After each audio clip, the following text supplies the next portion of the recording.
Muy buenos días otra vez. Mi nombre es Federico Arteaga, director académico y de innovación en Lexicom. Bienvenidos a esta quinta clínica de la pedagogía del programa En Casa Aprendemos y Semilla Bilingüe de la Secretaría de Educación y la Alcaldía de Medellín a través de MOVA Medellín, el Centro de Innovación para Docentes. Una vez más, quiero agradecerles por darme la oportunidad de ponerme una camisa durante la cuarentena. Siempre es una oportunidad refrescante. Ya con las nuevas instalaciones que ha hecho Zoom, entonces podemos ver la diapositiva que vamos a estar viendo, la presentación que vamos a estar viendo y en una parte de la pantalla voy a estar yo gesticulando y hablando. Andrea Banoy pondrá a disposición de ustedes entre mañana y el viernes el archivo de presentaciones como PDFs para que los puedan utilizar, para que los puedan consultar y los puedan compartir. El día de hoy vamos a completar nuestro espectro de estudiantes. Vamos a hablar de los estudiantes adultos. Hay estudiantes de bachilleratos nocturnos y de educación no continua y de educación informal que también han tenido que asumir las dificultades y los retos de la educación remota de emergencia. Entonces hoy nos vamos a concentrar en ellos, en qué tipo de estrategias podemos utilizar, en qué consideraciones tenemos que tener en cuenta y cómo se diferencian de los estudiantes más jóvenes. También, una vez más, les voy a pedir el favor de que tengamos papel y lápiz a mano, porque vamos a hacer un par de ejercicios, y también que participen mucho por los comentarios del live, porque eso va a quedar registrado y vamos a construir básicamente un cuaderno interactivo de notas que podemos siempre estar regresando a consultar. A sus colegas también recuérdenles que dentro del archivo de la página de Facebook de MOVA Medellín quedan grabados todos los videos que se están haciendo del programa En Casa Aprendemos, y en el canal de YouTube de Lexicom tenemos guardadas todas las clínicas de pedagogía y los English Bytes que son mi responsabilidad de acabar. Entonces vamos a empezar hoy a hablar de estudiantes jóvenes, adultos y adultos. Recuerden, por favor, preguntas, comentarios, cualquier cosa que necesiten, mándenla con los comentarios. Yo estoy pendiente de todo lo que me pueda pasar, Andrea, vía chat. Entonces vamos a estar yendo y viniendo. Muy bien. Vamos a empezar. Entonces voy a compartir mi pantalla. Muy bien. Muy bien, entonces asumo que ya pueden ver la pantalla. Como saben, siempre empiezo con una imagen en la pantalla. Me gusta presentar siempre a alguien interesante. Hemos presentado pedagogos rusos como Anton Makarenko, hemos presentado a escritores de la vanguardia como David Foster Wallace, hemos presentado a mujeres revolucionarias en la educación como Charlotte Mason, y hoy o como Jamie Venegas, profesora de Medellín, que ha hecho grandes avances con software libre en la educación remota. Y hoy vamos con otra persona local. Esta persona que ven tan sonriente ahí es un epidemiólogo, es el doctor Rubén Darío Gómez Arias. Él también es profesor y es doctor en salud pública. Pero además, Rubén Darío es un estudiante de Lexicom. Él toma sus clases de inglés, es una persona que está en sus 60s. Y sin embargo, como epidemiólogo y como doctor en salud pública y sobre todo como una persona muy humana, quiso utilizar su inglés para comunicarles un mensaje a los estudiantes y a los aprendices del inglés en cualquier parte del mundo. En este momento, Andrea va a compartir el link a ese video que ustedes pueden consultar, que pueden mirar más tarde, que pueden utilizar como herramienta de enseñanza. Utilícenlo como les parezca, pero siempre démonos cuenta que el inglés de Rubén Darío no es perfecto, que necesita trabajo en pronunciación, que su entonación y su manejo de puntuación necesita trabajo. No es un C1, él es un B2 más, pero lo importante es que el deseo de comunicar, el deseo de transmitir un mensaje importante primó sobre la capacidad absoluta de tener un manejo del tema a estudiar en este momento, que era el inglés. Él quería compartir un mensaje muy importante. Entonces vamos a hablar hoy un poco sobre ese momento en el que la educación se nos vuelve un compañero perpetuo de la vida. La educación se nos vuelve esa máquina que va pavimentando el camino delante de nosotros para alegrarnos y hacernos un poco más fácil la existencia. Para eso también quiero mostrarles otra imagen que me parece que es muy adecuada. Todos la hemos visto, sé que la hemos visto en afiches, en bolsos, en internet, en muchas, muchas formas la hemos visto por ahí regada. Esta imagen se llama La gran ola sobre la bahía de Kanagawa. Es de un artista japonés que se llamaba Katsuhika Hokusai. Hokusai tiene una historia muy interesante, así que durante los siguientes 3 minutos quisiera que ustedes se recuesten en sus sillas, escuchen mi voz y les voy a contar la historia de Hokusai. Es una historia muy corta, pero nos va a hablar muy bien sobre lo que es la educación en personas mayores, personas adultas que podemos entender de los 23 para arriba. ¿Sí? Hokusai es una figura de un periodo muy interesante de Japón. Mientras el Renacimiento en Europa ya venía en descenso, en declive, hacia el siglo, hacia el final, hacia principios de 1600, ese fue un momento cuando Japón tuvo un movimiento cultural y un auge político muy interesante. Político porque se instauraron los shogunados, que era un tipo de administración federal que dio muy buenos resultados, y artístico porque en esos mismos shogunados se daba mucho los viajes de los mercaderes. Entonces había muchas casas de recreo y sobre todo en lo que hoy es Tokio, que antes se llamaba el distrito de recreo de Edo, había unas enormes casas de té. En esas casas de té demoraban los mercantes, paraban, pasaban la noche, se relajaban, tomaban té, escuchaban música, compartían con las geishas y visitaban a unos artistas que hacían unos grabados, unos en madera de cerezo, muy hermosos que se llamaban ukiyo-e. Ukiyo-e traducía el cielo flotante, porque esto evocaba todo un sistema de placeres e ilustraban historias tradicionales de Japón, y uno de los mejores fue Katsuhika Hokusai, que hizo la gran ola sobre la bahía de Kanagawa. Hokusai fue un aprendiz y un estudiante eterno. Él nos dice, cuando tenía 50 años ya había publicado un universo de diseños, pero todo lo que hice antes de mis 70 años no tiene valor alguno. A los 75 apenas si había aprendido alguna cosa sobre los patrones de la naturaleza, los animales, las plantas, los árboles, las aves, los peces y los insectos. Cuando tenga 80 años verán que habré progresado. A los 90 habré penetrado a profundidad en el misterio de la vida misma. Cuando cumpla 100 años seguramente seré un gran artista. Y antes de morir dijo, si la vida me hubiera regalado 5 años seguramente habría aprendido a dibujar. Esto nos habla mucho de ese entendimiento de aprender como una constante en nuestra vida y incluso reconocer que no sabemos mucho. Él dice, a los 70 años todo lo que había hecho antes no sirve de nada. Es una forma poética y muy dura hablar del proceso de uno mismo, pero es una forma de ilustrar lo que él nos quería decir. Siempre estamos mejorando, siempre estamos aprendiendo y siempre hay espacio para hacer las cosas con mayor calidad y con mayor sensibilidad, porque también habla de penetrar los misterios de la vida a través de su aprendizaje. Entonces, como siempre, vamos a hacer unas prácticas de aprendizaje reflexivo. Vamos a pensar en nosotros mismos como aprendices. Recuerden que hicimos una vez un ejercicio en una clínica de pedagogía pasada de cómo se imaginan, cómo recuerdan ustedes el mundo cuando tenían la edad que hoy en día tienen sus estudiantes.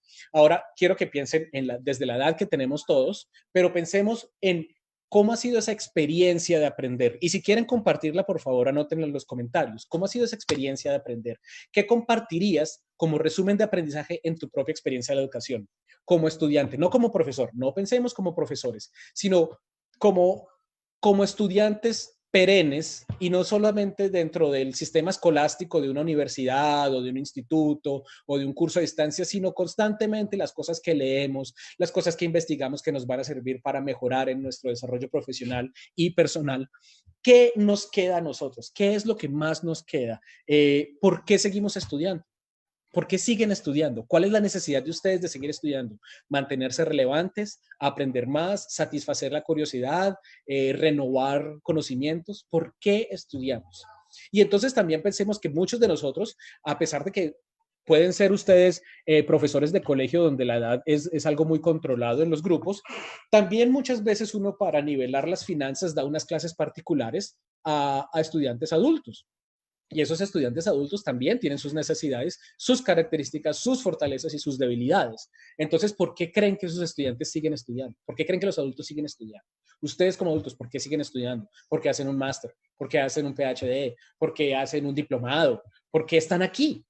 Esto es una forma de estudiar. Este tipo de entrenamiento, esta clínica de la pedagogía es una forma de estudiar. ¿Por qué están aquí? ¿Qué esperan obtener de ese estudio continuo? Una certificación que les permita avanzar en el escalafón y lograr una jubilación más jugosa, simplemente aprender, mejorar el servicio que ustedes les ofrecen a sus estudiantes, hacerse indispensables en sus instituciones. ¿Qué esperan obtener del estudio continuo? ¿Qué esperan obtener de estar en esta charla, esta fría mañana de Medellín? ¿Cómo aprenden mejor?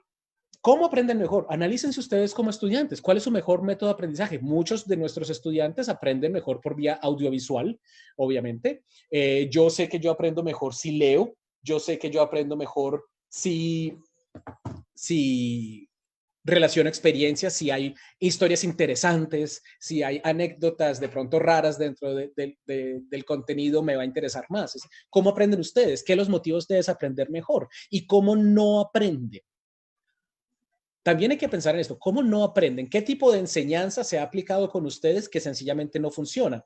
Si, por ejemplo, la clase magistral no es lo suyo, entonces no van a aprender nada. Pero si la clase, si, por ejemplo, todo se lo enseñan por rondas, por dinámicas, pero ustedes no son unas personas que crean mucho en TPR, como en Total Physical Response y como en la capacidad corporal kinestética de ustedes mismos como aprendices, entonces tampoco van a aprender nada por más dinámica que sea la clase.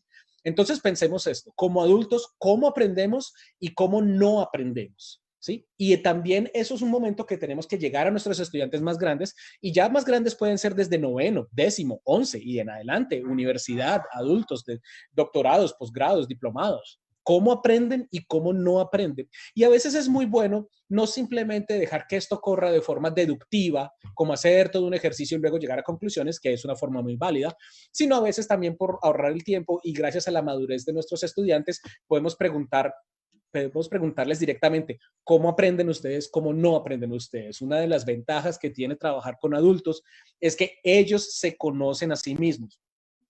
¿O ellos se conocen a sí mismos? Sus estudiantes tienen conciencia de sí mismos como estudiantes. Tal vez sepan, y ustedes mismos sepan qué tipos de padres o de madres son. Tal vez sepan qué tipo de profesoras son, pero tal vez no sepan qué tipo de estudiantes son. Y eso va a incluir cómo aprendemos y cómo no aprendemos. Esto es puro aprendizaje reflectivo, ¿sí? Entonces, eso es algo para considerar y es la primera pregunta que nos vamos a hacer hoy. Ustedes como adultos, ¿cómo aprenden y cómo no aprenden? Y por lo mismo, nuestros estudiantes adultos, ¿cómo aprenden y cómo no aprenden? Es una conversación que vale la pena tener.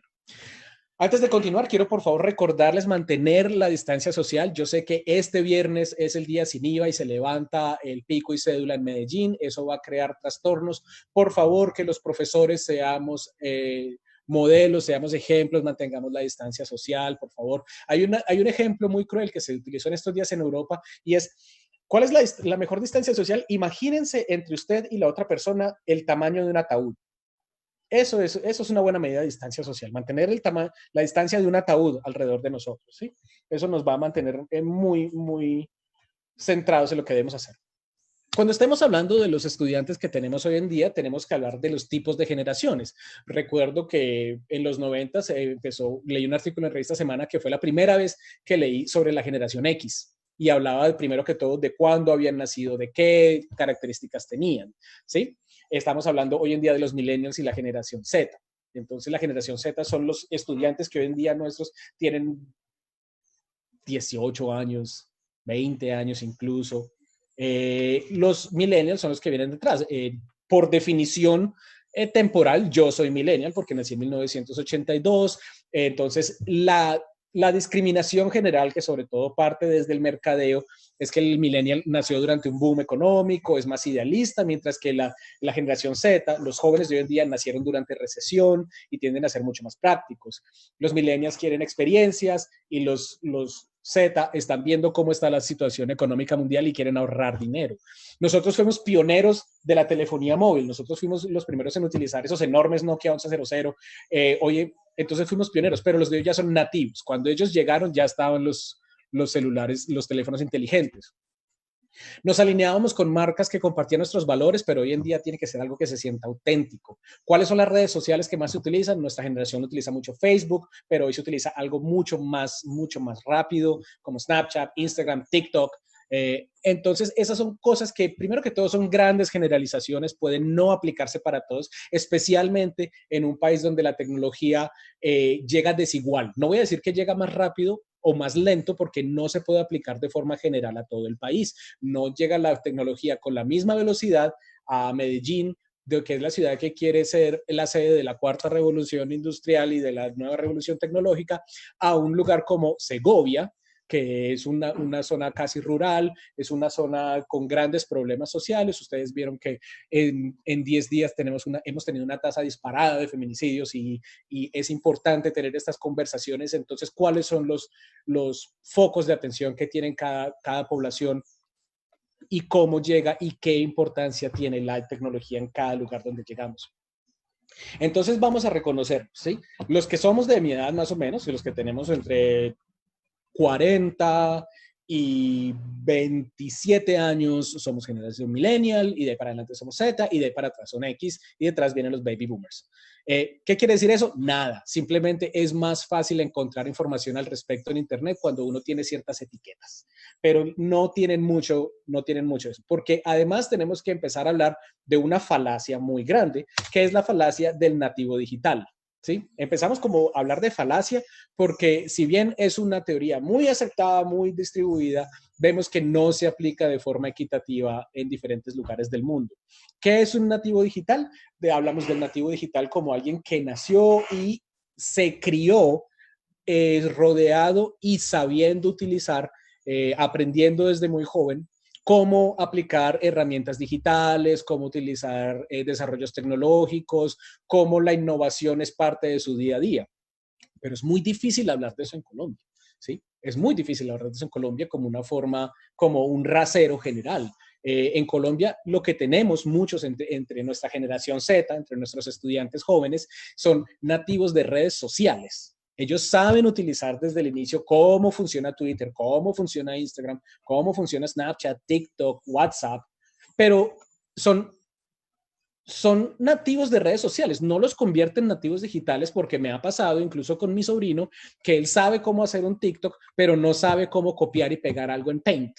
Entonces, ese alfabetismo digital está un poco quedado. Nosotros los adultos nos consideramos o no somos considerados como inmigrantes digitales, ¿sí? La digitalidad, la virtualidad llegó cuando cuando ya teníamos recorrido un camino de nuestra educación y de nuestra experiencia vital. Y hoy en día estamos todavía acoplándonos, todavía haciendo las vueltas de la visa para poder quedarnos a vivir en el mundo digital.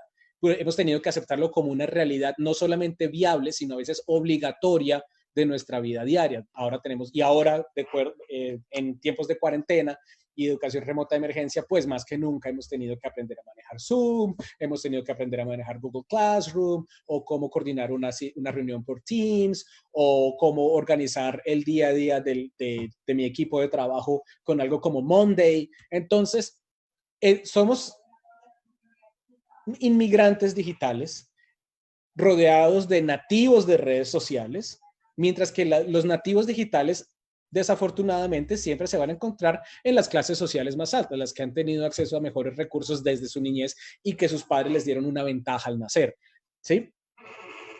Entonces, el nativo digital, no consideremos que nuestros estudiantes son nativos digitales, consideremos a nuestros estudiantes adultos como inmigrantes digitales y algunos de ellos, incluso cuando son más adultos todavía, como turistas digitales. No están buscando ciudadanía, solamente pasean por la digitalidad cuando es absolutamente necesario, pero no hace parte instrumental de su día a día. Entonces, vamos a ir deshaciendo la falacia del nativo digital porque nuestro contexto colombiano y nuestro contexto de ciudad de Medellín y nuestro contexto de área metropolitana y nuestro contexto de pueblo, donde quiera que esta señal esté llegando, va a ser muy distinto. Entonces, hablemos de nativos de redes sociales, hablemos de inmigrantes y hablemos de turistas. ¿Sí? Nos va a servir mucho eso.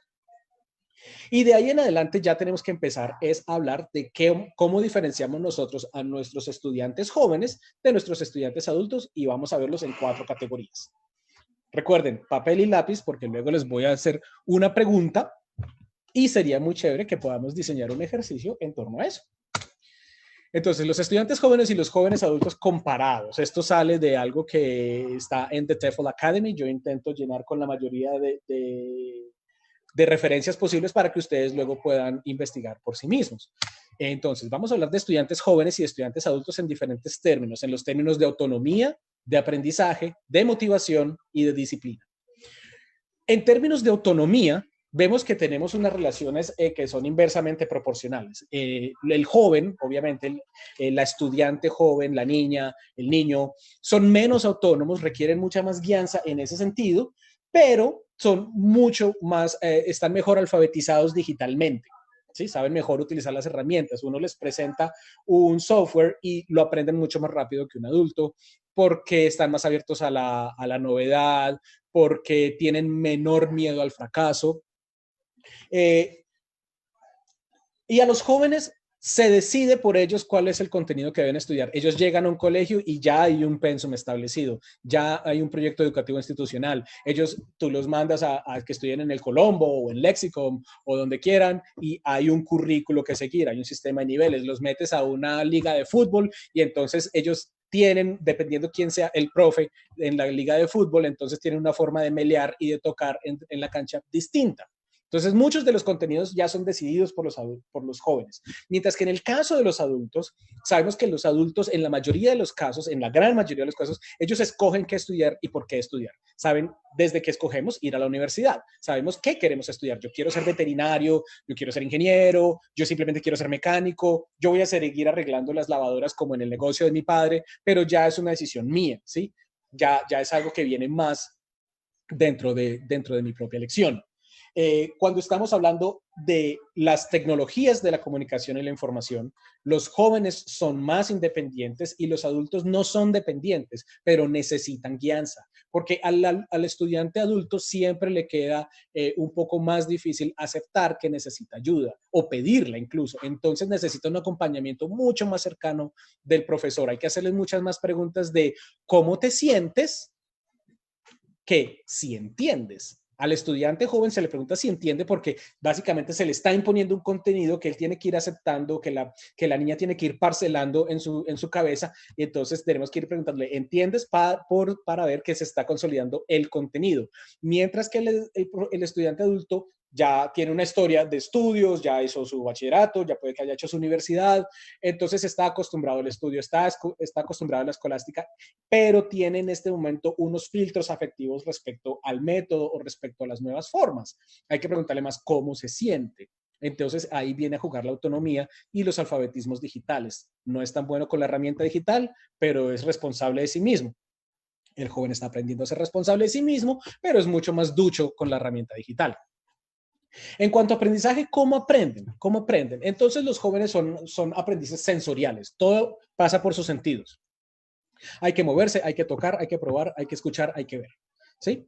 Mientras que el estudiante adulto es un aprendiz consciente, él quiere aprender, la mujer adulta decide aprender, sabe escoger un método de aprendizaje o el mejor lugar para llevar a cabo ese aprendizaje. Es una decisión consciente y sus lapsos de atención son más largos, ¿sí? No extraordinariamente largos. No sometería yo a un adulto a un ejercicio en clase de 1 hora seguida. Me parece que ya es contraproducente y al final de los primeros 30 minutos ya se ha desvirtuado la tarea, ya es otra cosa. Mientras que con los jóvenes, obviamente los lapsos de atención son mucho más cortos y cada vez más cortos, no porque cuando estén creciendo se hacen más cortos, sino que cada vez que nos llegan jóvenes, sus lapsos de atención son más cortos, más cortos, más cortos, más cortos, ¿sí? Primero hablábamos en una red social como Vine, que se compartían videos de 6 segundos, en un Instagram, en una historia de Instagram, son 15 segundos para mandar un mensaje y muchas veces queremos que sea un mensaje que tenga repercusión. Entonces nuestros lapsos de atención son cada vez más cortos como cuando jóvenes. Y eso va a afectar nuestros lapsos de atención cuando lleguemos a la adultez, pero son un poco más largos que en los jóvenes. ¿Qué quiere decir con los jóvenes esto? Que los profesores tienen que invertir mucho más tiempo en preparar más y más actividades que completen o que llenen, digamos, el espacio que tengo disponible de la forma más adecuada. Con los estudiantes adultos tengo que ser mucho más cuidadoso con el contenido, que sea relevante, que tenga menos huecos para que sea creíble. Y puede ser 2 o 3 actividades por un espacio de 45 minutos. Está muy bien. Una cosa que es muy importante, una diferencia que es vital, es la motivación. Normalmente, en términos de educación, el estudiante joven, niño, niña, tiene una motivación extrínseca, ¿sí? La necesidad o el deseo de que aprenda algo viene de afuera, porque los papás los mandan al colegio, porque los amiguitos esperan que los acompañe en la misma liga de fútbol, porque lo mandan a estudiar inglés en tal o cual academia o a estudiar francés en la Alianza. Siempre hay una motivación extrínseca, ¿sí? Porque si dejo de estudiar hay una consecuencia de parte de mis padres, pero cuando llegamos a la adultez, decidimos estudiar porque queremos. La motivación es intrínseca, ¿sí? Yo quiero hacerlo porque quiero hacerlo, porque hay algo dentro de mí que me motiva a hacerlo. Entonces hay una pregunta ahí muy importante, es ¿cómo podemos transformar lo extrínseco en lo intrínseco para que los estudiantes adultos no sientan solo que están escogiendo un contenido, sino que desarrollen un afecto? Por eso, perdón, extrínseco e intrínseco para los estudiantes jóvenes, para que desarrollen un afecto, para que quieran aprender. Y en los estudiantes adultos, ¿cómo transformamos la motivación intrínseca en extrínseca para que respondan, por ejemplo, cuando uno a un adulto le da una tarea? Sí, a veces es complicado que los adultos hagan tareas, si de eso no depende la nota del semestre, es difícil que hagan una tarea, por ejemplo, en un curso de inglés porque no les da el tiempo y no ven el valor dentro de hacer una tarea si voy a ir a clase y vamos a repetir lo mismo. Pero ese pequeño compromiso, ese voy a hacer la tarea, esa parte del contrato en la que nadie me está observando, a veces es más complicada con los estudiantes adultos, mientras que los estudiantes jóvenes saben que la tarea es parte de todo ese sistema que ha sido impuesto a su alrededor. Entonces, ¿cómo hacer con los jóvenes para que la motivación extrínseca se convierta en intrínseca y haya un deseo de aprender? ¿Y cómo hacer en los adultos que parte de la motivación intrínseca se vuelva extrínseca y sientan que hay una responsabilidad hacia el profesor para hacer la tarea, que hay una responsabilidad con el tema mismo de comprometerme con los proyectos de clase? No tengo una respuesta. Son 2 preguntas que quiero dejar planteadas para que ustedes la respondan. Si alguien tiene la respuesta revelada, por favor, póngala en los comentarios del chat. Y si tiene al menos una hipótesis, por favor, también compártala en el chat y así motivaremos la discusión. Recuerden que yo más tarde voy a estar leyendo los comentarios y voy a estar interactuando con ustedes a través de los comentarios. Me gusta mucho, aprendo mucho de ustedes cuando comentan. Entonces, las motivaciones también tienen su A y B. No es que toda la motivación del niño sea extrínseca y toda la motivación de la adulta sea intrínseca. Y vamos a hablar un poco de la disciplina. Ya hemos hablado de la disciplina en términos de cómo la define Makarenko. Estamos hablando del deseo autónomo de hacer las cosas bien y que sean las cosas correctas. Vemos que cuando hay disciplina no necesitamos tanto que nos den órdenes para hacer algo, sino que lo asumimos como responsabilidades nuestras. Vemos que hay una iniciativa creadora hacia hacer las cosas. Vemos y también parte de esa disciplina es lograr ver y entender las necesidades de los otros. Eso lo vamos a entender como disciplina. En clase con los estudiantes jóvenes muchas veces nos tenemos que concentrar en el comportamiento. Veamos ese comportamiento como modales, ¿sí? Gran parte de lo que se llama class management, del manejo de clases, de la administración de clase con estudiantes jóvenes, se concentra en cuidar los modales. Por favor, silencio, sentémonos, pongamos cuidado, bueno, vamos todos a hacer el ejercicio. En ese tiempo que intentamos controlar, que no deberíamos, pero en ese tiempo que intentamos controlar, micromanejar, microgerenciar el comportamiento y los modales de nuestros estudiantes, no tenemos tiempo para inculcar esos principios de la disciplina de los que hablaba Makarenko y que acabo de mencionar. La iniciativa, hacer las cosas bien, la empatía de ver las cosas desde el otro punto de vista. Mientras con los estudiantes adultos, supuestamente no hay que preocuparse tanto por el comportamiento en clase, ¿sí? No hay que estarles diciendo, bueno, silencio, aunque hay excepciones para todo, y hay necesidad de concentrarse en ayudar a nuestros estudiantes adultos a convertirse en aprendices autónomos, a ser agentes responsables de su aprendizaje, ¿sí? Podemos con ellos trabajar más en la disciplina porque el comportamiento en clase no es un problema. Y pongo eso entre comillas porque quien haya enseñado aquí en universidad cuando tiene un grupo de 60 personas sabe que no hay tal. Sabe que realmente a veces también el comportamiento en clase es un problema.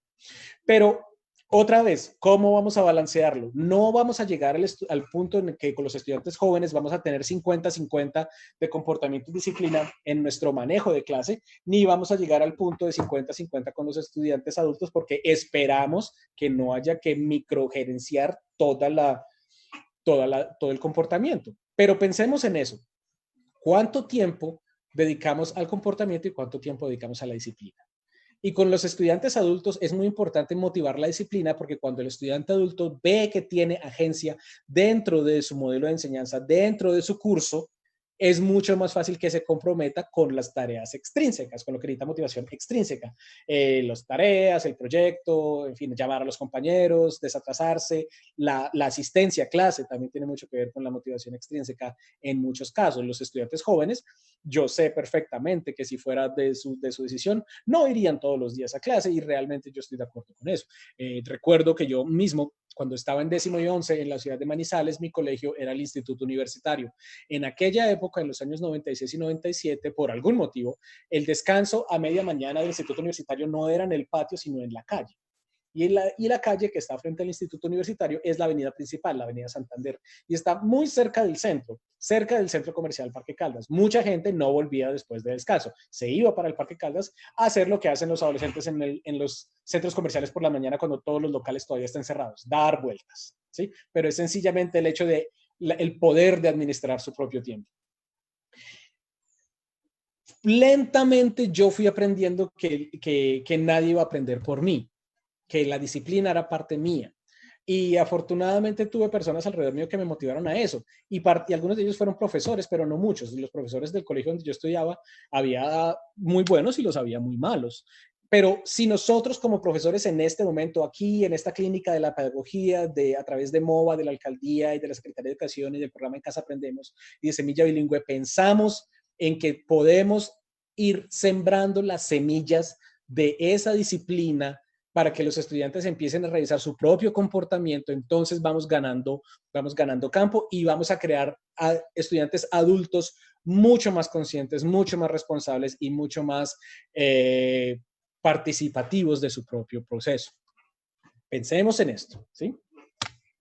Ya sé que estamos hablando mucho, ya sé que estamos pasando muy, muy fuerte, pero entonces vamos a ver qué tipo de ejercicios podemos hacer con los estudiantes adultos en estos 4 términos. Entonces, si vamos a hablar de autonomía, podemos pensar en que debe haber un contenido más profundo, pero menor exigencia tecnológica. No necesito pedirle a mi estudiante que prepare TikToks a un adulto porque no le va a gustar, porque se puede confundir sobre la herramienta o porque sencillamente le va a parecer ridículo. Si le gusta y quiere hacerlo, fantástico, ¿sí? Siempre hay que ofrecer opciones. Pero pensemos, por ejemplo, que con los adultos se puede hablar de presentaciones sobre temas de actualidad, por ejemplo, sobre el movimiento Black Lives Matter en Estados Unidos, sobre, por ejemplo, por qué en Colombia salimos a protestar el 15 de junio por esa misma discriminación, violencia sistemática hacia las negritudes en Colombia y la policía reprimió. Podemos hablar, pero solamente les decimos, no prepare todo un PowerPoint, prepare solamente una imagen. Muéstrenos una imagen y háblenos de esa imagen. Entonces es mucho más fácil subir una imagen, compartir una imagen en un Google Meet que preparar todo un PowerPoint que además consume mucho tiempo. Pero sí le vamos a pedir más en términos de la profundidad del contenido, ¿sí?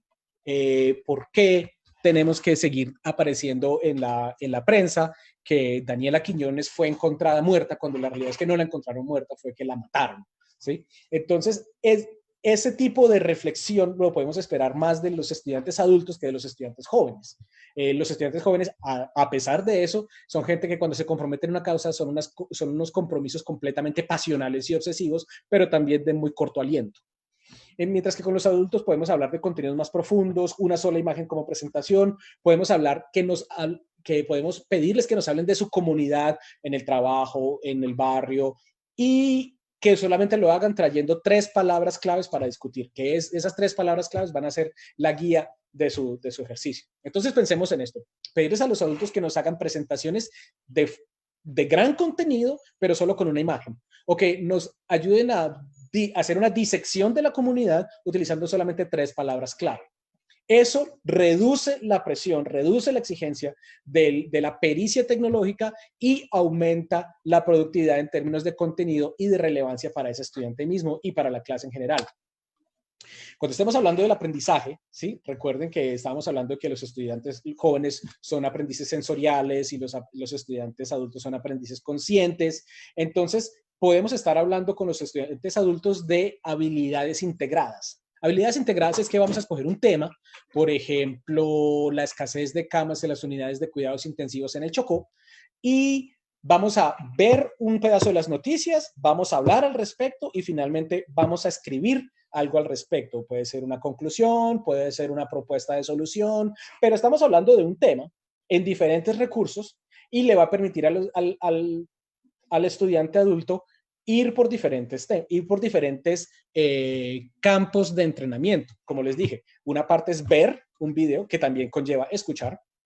Otra parte es discutir, que nos ayuda a hablar, a comunicar y a formular nuestras propias ideas. Y luego vamos a sintetizar de forma escrita. Vamos a escribir 200 palabras sobre esto, ¿sí? Ahora, no quiero que se entienda que solamente esto se aplica a las humanidades o a las ciencias sociales. Esto se puede aplicar para todas las cosas, pero entonces pensar en cómo hacer que los estudiantes primero se familiaricen audiovisualmente con un tema, luego cómo socializarlo en el lenguaje del grupo, que puede ser un tipo de debate a través del habla, y cómo finalmente cada uno va a hacer su síntesis, su resumen, su extracto de conocimiento a través de un producto escrito, ¿sí? Esto se puede aplicar para álgebra, esto se puede aplicar para educación física, en fin, ¿sí? Pero eso es algo que funciona muy bien con los estudiantes adultos, las actividades de habilidad integrada. Si quieren leer más sobre habilidades integradas, les recomiendo que miren los textos guía para la preparación del examen TOEFL, el examen de inglés TOEFL,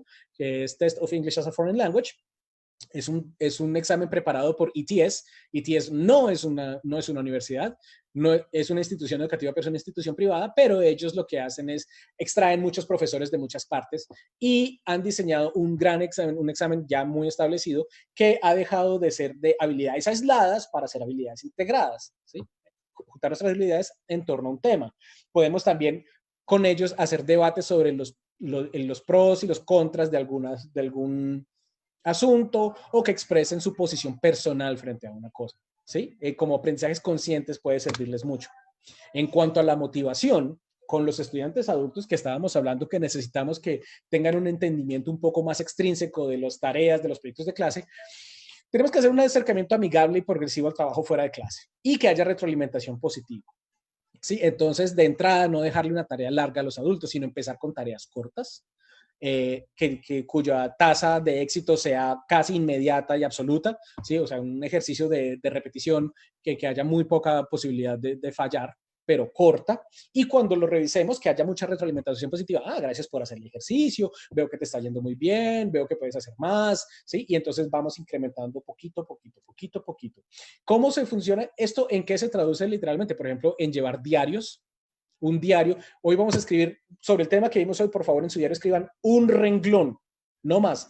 ¿Qué frase, qué oración se les quedó en la cabeza que resuma o que sintetice o que presente lo más importante para ustedes de esta clase? Una frase.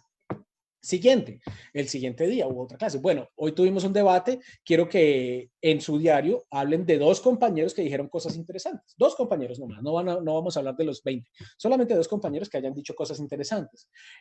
Otra cosa que puede ser, que tiene esa idea progresiva, es todos los días alguien nos va a hablar de diferentes temas de actualidad. Entonces, por ejemplo, los divido. Hoy tú vas a hablar de deportes, tú vas a hablar de política, tú vas a hablar de entretenimiento, tú vas a hablar de moda.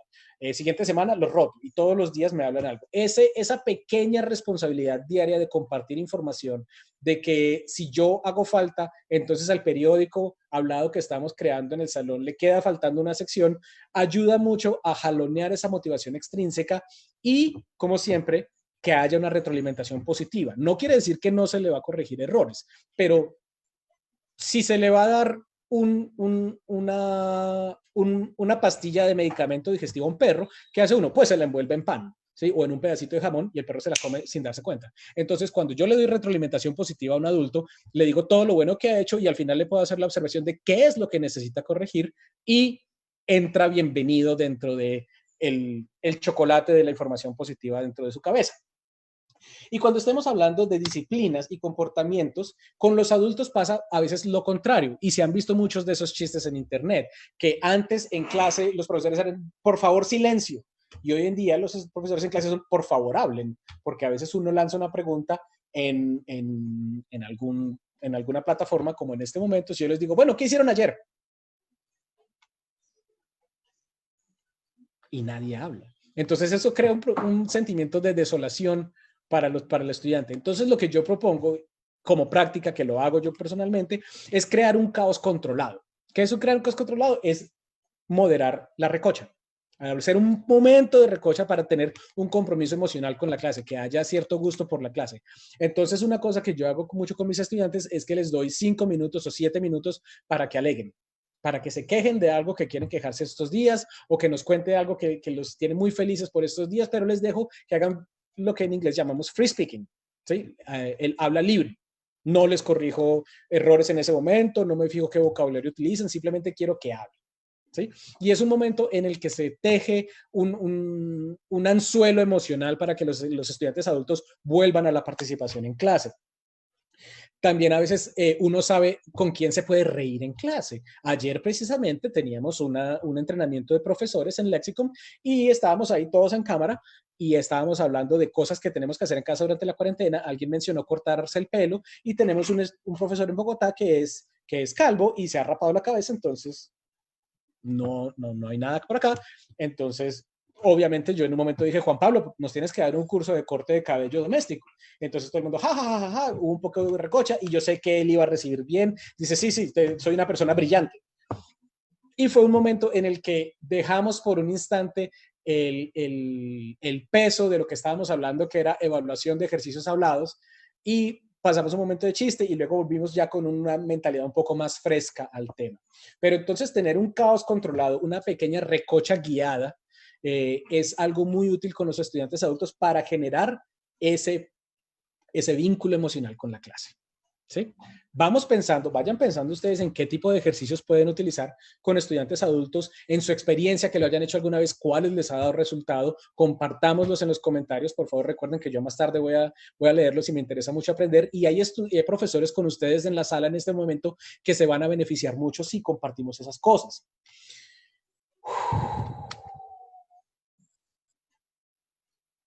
Tomemos un respiro para recordar cómo ponernos el tapabocas. ¿Sí? Si dejamos la nariz por fuera, no estamos haciendo nada. Si lo dejamos hasta aquí abajo, este roto se mete mucha suciedad por ahí. Si lo utilizan, créanme, para el cuello, si tienen miedo a la papada, utilicen una bufanda, pero no el tapabocas. El tapabocas debe cubrir desde acá hasta acá. Por favor, usémoslo bien. Y si ven a alguien que no lo está utilizando bien, no tengan miedo. Si quieren, cojan esta imagen, estámpenla en una camiseta y tal vez la gente sienta el mensaje cuando ustedes pasan caminando por la calle. ¿Cómo podemos acercar más los estudiantes y nosotros mismos a la digitalidad en estos días? Bueno, hay algo muy interesante que son los textos de identidad, los textos digitales de identidad. Textos digitales de identidad. Está escrito así en inglés, Digital Text of Identity, porque no queremos que se entiendan como textos de identidad digital, sino textos digitales de identidad. ¿Sí? Si quieren información al respecto, les recomiendo a estas dos profesoras, Bonnie Norton y María Dolores García Pastor. Bonnie Norton escribió en 1995 un artículo que se volvió un libro y es completamente esencial para todos los profesores de lo que enseñemos, que es la identidad del estudiante. Y María Dolores García Pastor lo lleva a un entorno mucho más moderno, en tanto como crear textos de identidad en un entorno digital. ¿Qué es un entorno digital? ¿Qué es un texto digital? ¿Qué es un texto digital? Hay un escritor que a mí me gusta mucho, se llama Neil Gaiman, es un escritor de fantasía, y en un curso de escritura él habla de la compostera. ¿sí? Yo sé que ustedes saben que es la compostera, es donde uno guarda la basura orgánica con el fin de que se vuelva fertilizante para crear unas plantas. En ese mismo sentido, él habla de las influencias que tenemos día a día como nuestra compostera. Entonces, a veces, por ejemplo, me está gustando mucho ver Las chicas del cable en Netflix y no sé qué hacer con eso, pero me gusta, algo que me gusta cómo hablan, me gusta cómo se visten. Bueno, se va para la compostera en mi mente. Y en algún momento del futuro eso va a retoñar y va a salir una flor de ahí, en algo se va a manifestar. Entonces, organizar esas composteras, yo intento hacerlo semana a semana. En un cuaderno hago una listica de las cosas que son importantes para mí esa semana y entonces las tengo presentes. Un texto de identidad un texto digital de identidad, ven, hasta yo me confundo. Un texto de identidad digital no es nada más que una compostera, ¿sí? Nos ayuda mucho a los adultos a preguntarnos cómo llegué hasta aquí, por qué soy la persona que soy. Por ejemplo, si yo me pregunto por qué hablo de la forma que hablo, yo a veces me han dicho que yo tiendo a tener un acento relativamente neutro, aunque a veces se me sale, digamos, el tiempo que vivo en Medellín, se me sale toda la adolescencia que pasé en Manizales, se me sale que nací en Bogotá, se me sale que mi niñez la pasé en Pasto, eso a veces sale. Entonces también de pronto porque se me ha señalado todo eso, he intentado que en la medida de lo posible, cuando hablo, mi acento sea relativamente neutro, sea relativamente comprensible para todo el mundo. Eso fue parte de mi compostera mental durante mi vida. Pero también hay otra forma, también otra diferencia que los textos digitales de identidad marcan la diferencia entre adultos y jóvenes, que es la experiencia vital, ¿sí? La experiencia de vida, la experiencia en general. Muchas veces, ¿sabes? Hay muchos profesores, ninguno de los que están aquí presentes, por supuesto, nunca yo supondría semejante cosa, pero hay muchos profesores a veces que tienden a descartar la experiencia vital de los estudiantes jóvenes precisamente porque son jóvenes, porque creemos que apenas la están acuñando. Pero cuando uno charla con un estudiante joven, y ustedes lo han hecho hasta la saciedad y seguramente se han sorprendido de las cosas que uno aprende, uno se da cuenta que ellos tienen unas alianzas, unas lealtades muy fuertes, muy pasionales, aunque sean de corto aliento. Eso hace parte de su identidad, eso hace parte de su experiencia, porque ellos tienen memoria y pasiones. Mientras que con los adultos, uno no puede evitar hablar de la experiencia. Siempre que uno tiene clase con adultos, nos revertimos a los recuerdos, a que una vez pasó esto, a que estábamos en tal parte y ocurrió tal cosa, incluso a veces a costo del tema de la clase. A veces nuestros estudiantes adultos se van por la tangente. Entonces, papel y lápiz, porque vamos a crear nuestro texto de identidad digital. ¿Sí? Cada uno va a hacer su texto digital. ¿Quieren hacerlo en los comentarios del chat? Bienvenidos. ¿Quieren hacerlo en papel? Bienvenidos. ¿Quieren simplemente ver cómo funciona? Bienvenidos. Pero esto es algo que le ayuda mucho como un mapa a los estudiantes adultos. Primero quiero que piensen en una película que les gusta mucho. Sí, quiero que piensen en una película que les gusta mucho. Puede ser una película que llamamos un comfort movie, que es una película que me hace sentir bien, que estoy aburrido, la veo y me siento bien, como a mí me pasa con Sensatez y Sentimientos o con Orgullo y Prejuicio. Esas de películas decimonónicas me gustan. De todos modos, escogí otra muy distinta. ¿Sí? Escogí Matrix, la he visto cualquier cantidad de veces, me la sé de memoria y me siento bien. Es una película que para mí es importante. ¿Cuál es una película que para ustedes es importante? Estamos creando una compostera digital. Siguiente pregunta. ¿Cuál es un álbum o un artista musical que para ustedes es importante, que los llena, que los hace llorar, que los toca, que los reconforta cuando se sienten mal? Para mí es este álbum de la música que a mí me gusta, es mucho el techno y el electro de Everything But the Girl. Me gusta mucho el álbum Temperamental, ¿sí? Es para mí un álbum importante y a veces lo escucho completo y me siento bien de hacerlo, ¿sí? ¿Cuál es para ustedes? ¿Por qué es ese? Para mí es este porque me encanta la voz de ella, porque me trae buenos recuerdos, en fin. Siguiente, ¿cuál es un sitio web que ha sido muy importante en su formación como inmigrante digital o como nativo digital o como turista digital? Para mí es este sitio web que ya no existe. Se llamaba Second Shifters, era una emisora de radio y a través de los foros y los chats conocí gente muy interesante y aprendí a cómo cuidarme en Internet, en ese sitio web. ¿Sí? Para muchos de nosotros puede ser EFL for Life, puede ser Kahoot, puede ser cualquier cosa que sea importante para nosotros que ha formado parte de nuestra personalidad. Ustedes han visto en Internet muchas veces sobre todo en Facebook, estos colaborativos en que tu tercer emoji define cómo está tu cuarentena, ¿sí? El mío va a ser siempre esa escultura Moai. Sí, me gusta mucho. Y entonces dice, sí, seguramente, sí, porque soy muy poco emocional. Sí, pero no se parece en nada. Sí, se parece hasta a mí en la cara. Pero ¿Qué hace uno con esos emojis? Eso hace parte en este momento de nuestra textualidad digital. ¿Cómo alimento yo mis propios vocabularios, incluso con las herramientas de hoy en día? Y todos utilizamos emojis. Si tenemos WhatsApp, todos en algún momento utilizamos emojis. Tal vez no porque yo los mande, sino porque yo los recibo.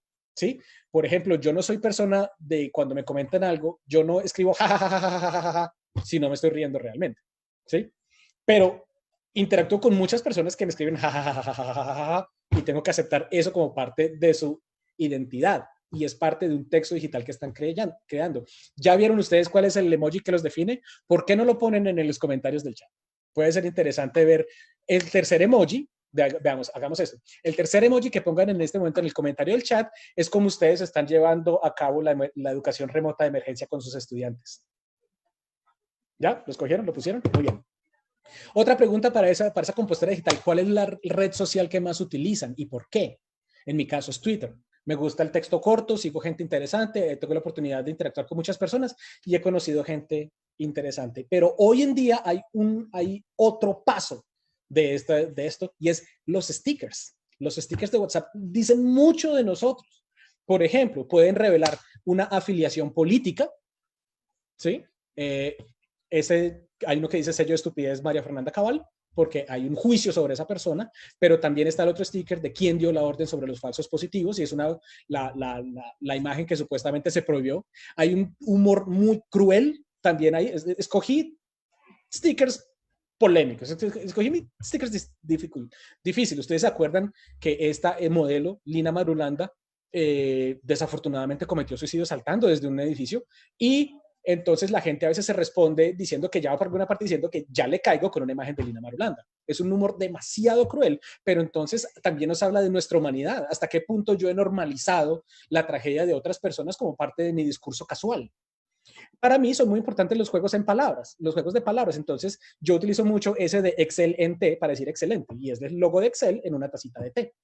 Estas cosas, si yo lo hago con mis estudiantes, si por ejemplo cada uno de mis estudiantes adultos crea una imagen así, una sola diapositiva, que tenga su compostera digital, que tenga su texto digital de identidad, vamos a conocerlos mucho más y vamos a tener horas de conversación y nos va a permitir saber cuáles son sus estrategias de aprendizaje, qué prefiere hacer, cómo es su vida, por dónde la ve, qué lenguajes son más cercanos a esa persona. ¿Ya? ¿Listo? ¿Tienen todas sus respuestas? ¿Las han hecho? Muy bien.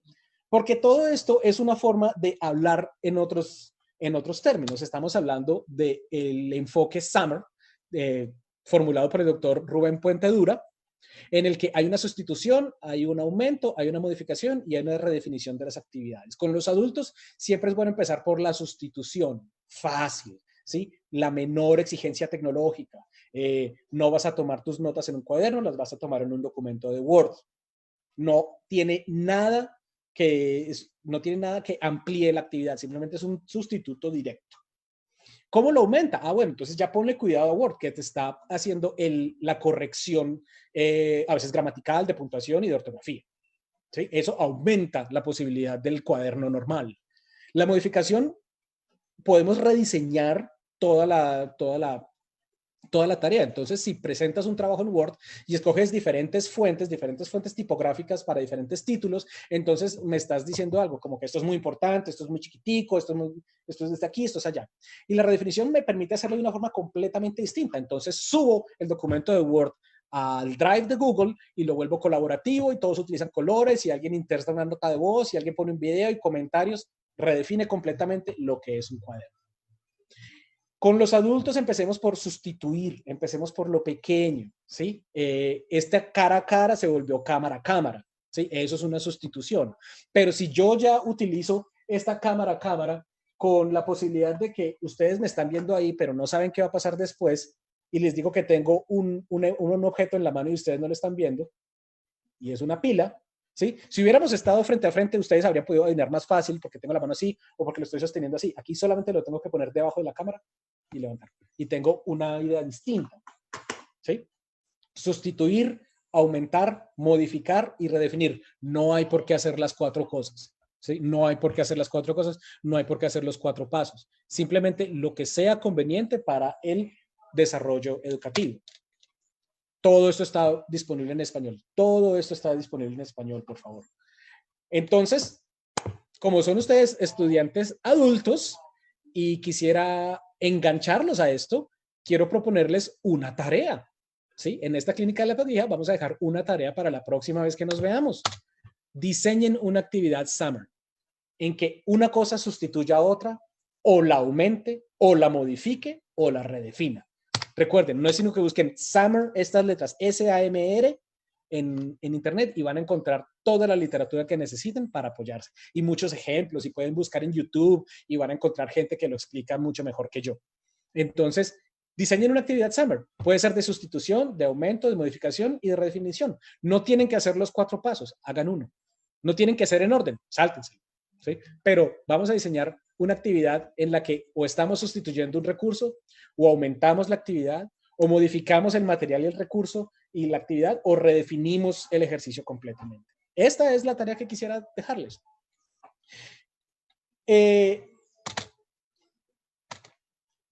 Vamos muy brevemente, cosas que tenemos que tener en cuenta. Asumir el lenguaje de las personas con las que hablamos. Se llama code switching, cambio de códigos. Tener mucho cuidado porque puede motivar prejuicios. El compromiso del estudiante adulto se basa principalmente en emocional, intelectual y ambiental. ¿Les gusta lo que están haciendo? ¿Les exige mentalmente? ¿Y qué modificación se logra a su entorno cuando aprenden? Y que una actividad sea divertida. Es algo muy importante, pero no es todo lo que debe haber. Tiene que haber oportunidades de participación para que sea significativo y tiene que haber una responsabilidad del estudiante para que podamos rendir cuentas. ¿Sí? Es muy importante. O sea, que haya un momento en que la evaluación sea significativa. La profesora Jennifer Hoffman de INSEAD Training dice, podemos esforzarnos para motivar, comprometer y apoyar a los participantes, usar contenido relevante y presentar los ambientes auténticos de aprendizaje, pero quien finalmente tiene la responsabilidad de retener el conocimiento es el estudiante. El estudiante tiene que querer, tiene que querer. Recuerden, ¿cuántos psiquiatras se necesitan para cambiar un bombillo? 1, pero el bombillo tiene que querer cambiar.